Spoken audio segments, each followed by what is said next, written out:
बिस्मिल्लाहिर्रहमानिर्रहीम। नाज़रीन अस्सलाम वालेकुम, मैं हूँ इमरान वसीम। नाज़रीन, आज के इस प्रोग्राम में दो बड़ी अहम ख़बरें आपके साथ हम शेयर करने जा रहे हैं। एक ख़बर नाज़रीन साबिक़ वज़ीर आज़म चेयरमैन पीटीआई इमरान खान साहब से मुतल्लिक़ है। बड़ी अहम ख़बर और बड़ी तहलका ख़ेज़ इस ख़बर की डिटेल्स हैं जो आगे चल के आप नाज़रीन के साथ हम शेयर करेंगे। दूसरी ख़बर नाज़रीन पाक फ़ौज के रिटायर्ड मेजर आदिल राजा से मुतल्लिक़ है। आदिल राजा को एक ही दिन में 3 बड़े झटके सहना पड़े हैं। अब आदिल राजा जो कि पाक फ़ौज से रिटायर्ड हो चुके हैं, बरतानिया में मुकीम हैं, वहाँ पे अपना यूट्यूब चैनल चलाते हैं और अपने यूट्यूब चैनल पे बड़े बड़े दावे भी करते हैं, बड़ी बड़ी अहम शख्सियात पे इल्ज़ामात भी लगाते हैं। तो आदिल राजा को कौन से 3 बड़े झटके सहना पड़े हैं, इस ख़बर से आज के इस व्लॉग का हम आगाज़ करेंगे। एक झटका तो नाज़रीन जो आदिल राजा साहब को पहुंचा है कानूनी तौर पे, उसकी ख़बर तो आप नाज़रीन तक पहुंच चुकी है कि पाक फ़ौज के एक आला ऑफ़िसर ने बरतानिया में जो लंदन में हाई कोर्ट्स है बरतानिया की, वहाँ पे आदिल राजा के ख़िलाफ़ जो है वो डेफामेशन का सूट फ़ाइल कर दिया है। अब ये जो नाज़रीन हत्या के इज़्ज़त का मुकदमा दायर किया गया है पाक फ़ौज के एक आला ऑफ़िसर की तरफ से आदिल राजा के ख़िलाफ़, ये नाज़रीन जहाँ तक मुझे इंफॉर्मेशन है, ये अपनी नौयत का ग़ालिबन पहला मुकदमा है कि पाक फ़ौज के हाज़िर सर्विस किसी आला मिलिट्री ऑफ़िसर ने पाक फ़ौज के रिटायर्ड ऑफ़िसर के ख़िलाफ़ अब्रॉड में कोई डेफामेशन का केस किया है। अब इसमें एलिगेशन क्या था जो लगाया गया आदिल राजा की तरफ से? इल्ज़ाम नाज़रीन आदिल राजा ने जो लाहौर के सेक्टर कमांडर हैं या सेक्टर कमांडर थे राशिद नसीर, उन पे इल्ज़ाम ये लगाया था कि जो 17 जुलाई 2022 को पंजाब की 20 सीटों के ऊपर ज़िमनी इलेक्शन होने जा रहा है और उस इलेक्शन में धांधली का इल्ज़ाम जो है वो ब्रिगेडियर राशिद नसीर पे लगाया गया कि वो इस इलेक्शन में इमरान खान को हरवाने के लिए धांधली के इक़दामात उठा रहे हैं। और दूसरा एलिगेशन आदिल राजा ने ब्रिगेडियर राशिद नसीर पे ये लगाया था कि वो खुफिया मुलाकातें कर रहे हैं, इमरान खान की जो पॉपुलैरिटी है, इमरान खान की जो सियासी जमात है, उसे कट टू डाउन करने के लिए जो है वो इक़दामात उठाए जा रहे हैं और इस किस्म की खुफिया मुलाकातें पीडीएम के जमातों के जो सरबराहान हैं उनके साथ खुफिया मुलाकातें की जा रही हैं। तो कल ये डेफामेशन का केस जो है वो आदिल राजा के ख़िलाफ़ लंदन की जो हाई कोर्ट है वहाँ पे दायर कर दिया गया है और इस नाज़रीन बड़ी डेवलपमेंट के बाद आदिल राजा का एक मौक़िफ़ भी सामने आया है और उस मौक़िफ़ में नाज़रीन आदिल राजा ये कहते हैं कि मैंने अपने ट्वीट्स में, अपने व्लॉग में जो इन्फॉर्मेशन अपने नाज़रीन को पास ऑन की थी, वो मुझे तमाम तर इन्फॉर्मेशन जो है वो इस्टेब्लिशमेंट के आला ज़राए की जानिब से दी गई थी। अब ये जो मौक़िफ़ है आदिल राजा साहब का, क्या ये बरतानिया की हाई कोर्ट्स में एक्सेप्टेबल होगा? जब डेफामेशन के सूट की बरतानिया की अदालत में, लंदन की अदालत में समाअत हो रही होगी, तो अदालत इस बात के ऊपर मुकदमा ख़त्म नहीं करेगी, इस बात के ऊपर केस को डिसाइड नहीं किया जाएगा कि बस आदिल राजा ने कह दिया है कि इस्टेब्लिशमेंट के आला ज़राए ने उन्हें ये इन्फॉर्मेशन दी और उन्होंने अपने व्लॉग में, अपने यूट्यूब चैनल पे, अपने ट्विटर अकाउंट के ज़रिए ये सारी बातें जो हैं अपने नाज़रीन तक पहुँचा दी। क्योंकि बरतानिया में जो लीगल सिस्टम है, जो जस्टिस सिस्टम है, वहाँ पे आपको शवाहिद देना पड़ते हैं। किसी की अगर आपने पगड़ी उछाली है, किसी के ऊपर अगर आपने इल्ज़ाम लगाया है और वो आपके ऊपर डेफामेशन का सूट फ़ाइल कर देता है, तो जब आपको इस केस में नोटिस किया जाता है तो आपने आपका जो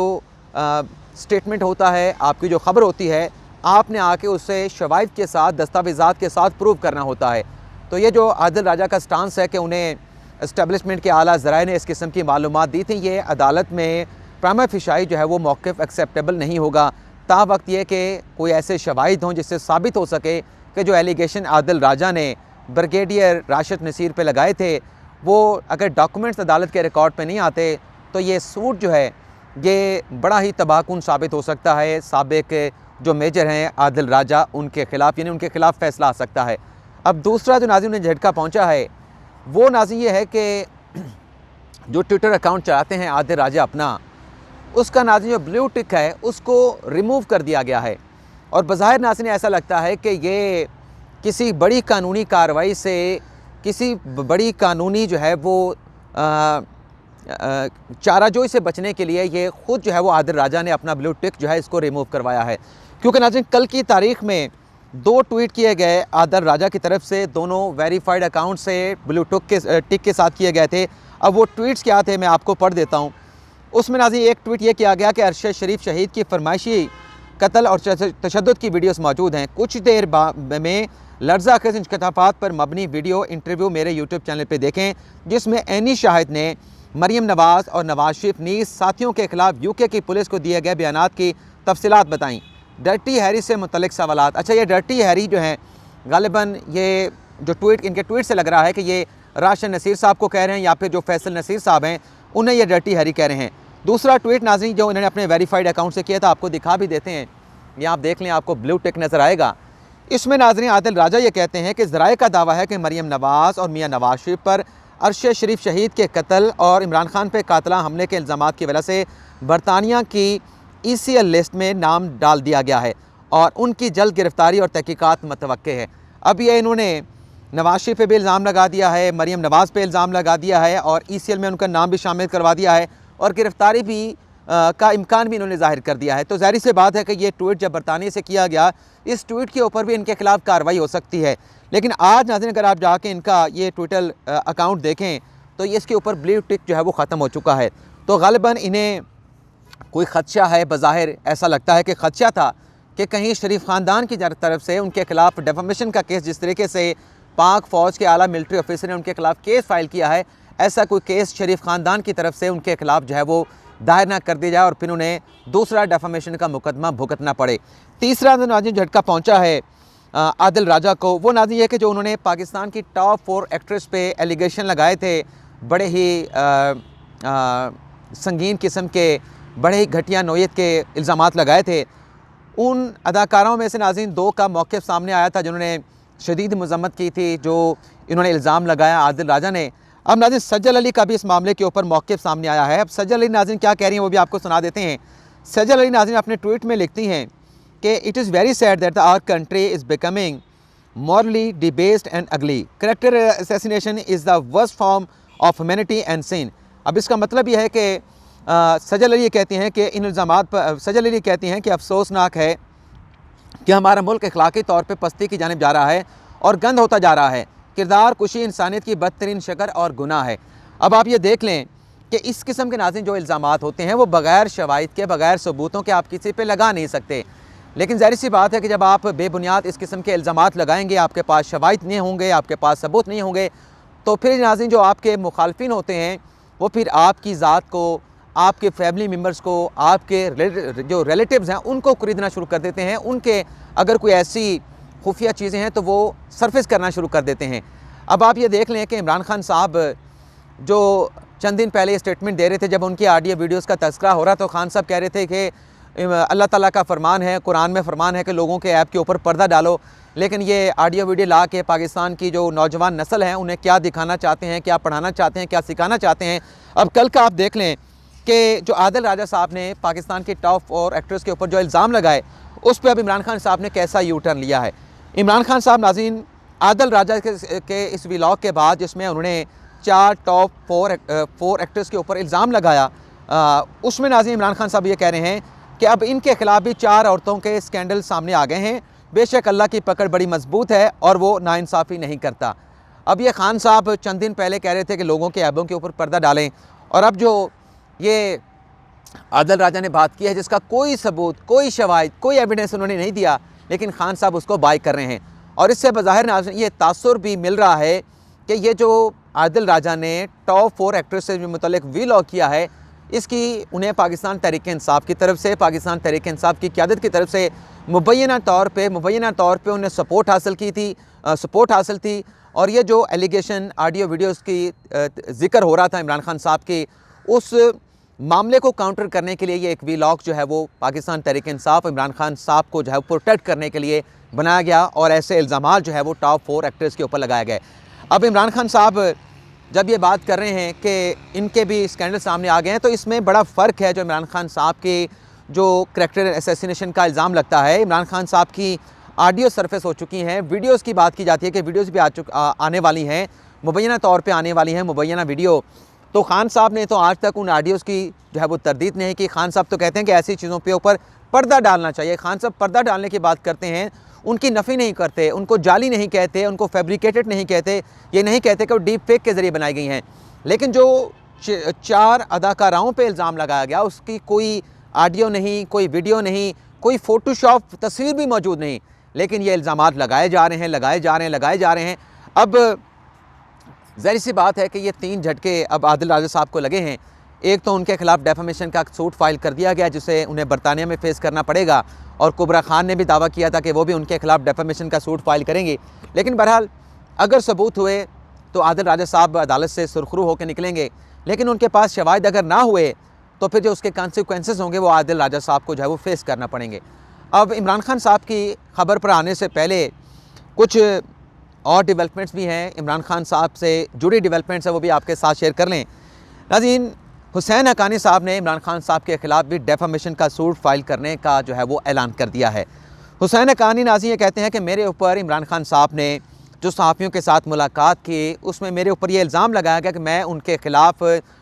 एक लॉबिंग फर्म की तरह से इमरान खान के ख़िलाफ़ उनके इमेज को तारनिश करने के लिए, उनको एक बुरा सियासी लीडर के तौर पे पेश करने के लिए उनके ख़िलाफ़ लॉबिंग कर रहा था। अभी इमरान खान साहब का ये इल्ज़ाम आप अपने जहन में रखें, लेकिन नाज़रीन सवाल जो आपके सामने मैं रखने जा रहा हूँ, जो बात करने जा रहा हूँ, इल्ज़ाम तो इमरान खान साहब हुसैन हक्कानी पे लगा रहे हैं।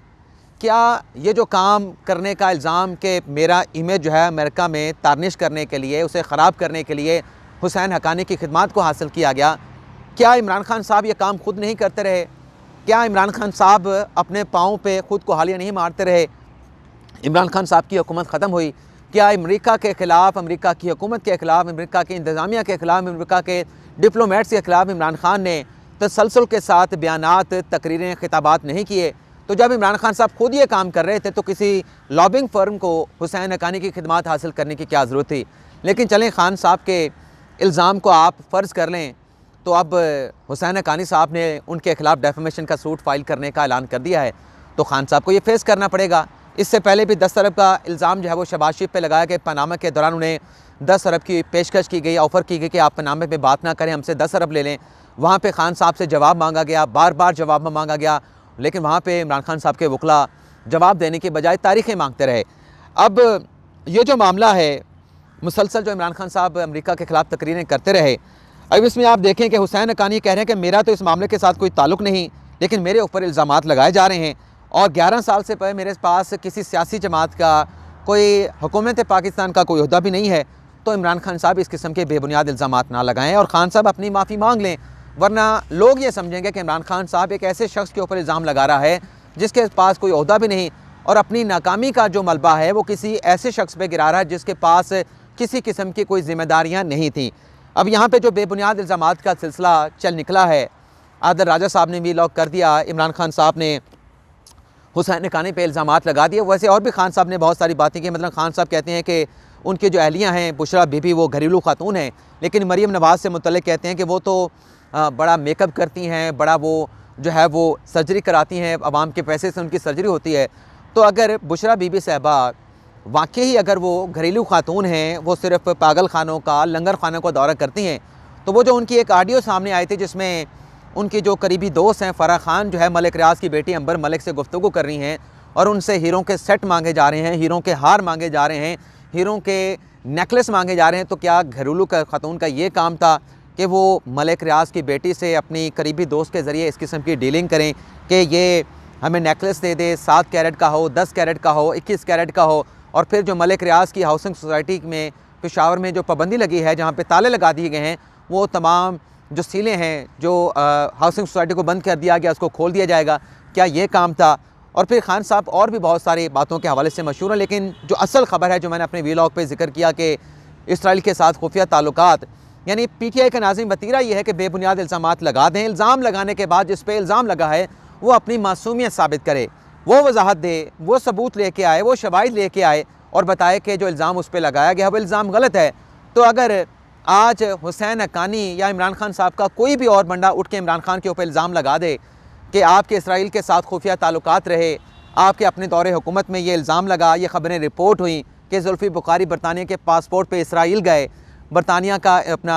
इसराइल का एक जहाज़ जो है वो पाकिस्तान में लैंड किया, तो ये इमरान खान साहब पे इल्ज़ाम अगर लगता है कि आपके इसराइल के साथ खुफिया ताल्लुकात रहे और आप वो काम करते रहे जो पाकिस्तान का कानून इजाज़त नहीं देता था। अगर ये इल्ज़ाम खान साहब पे कोई उठ के लगा दे तो खान साहब अपनी मासूमियत साबित करने के लिए किसके पास जाएंगे? इसराइल से सर्टिफिकेट लेने जाएंगे, या फिर खान साहब इनकार कर देंगे नहीं ये इल्ज़ाम गलत लगाया गया है? तो दूसरे भी ये कह रहे हैं, हुसैन हक्कानी भी ये कह रहा है कि मेरे ऊपर गलत इल्ज़ाम लगाए गए हैं, और जो 4 एक्ट्रेस पे इल्ज़ाम लगाया गया वो भी कह रहे हैं कि ये बेबुनियाद और बेहुदा किस्म का एक वीलॉग किया गया है जिसमें खुद साख्ता मन घड़त किस्म के और इखलाक से घटिया किस्म के इल्ज़ाम लगाए गए हैं, वो भी इनकार कर रहे हैं।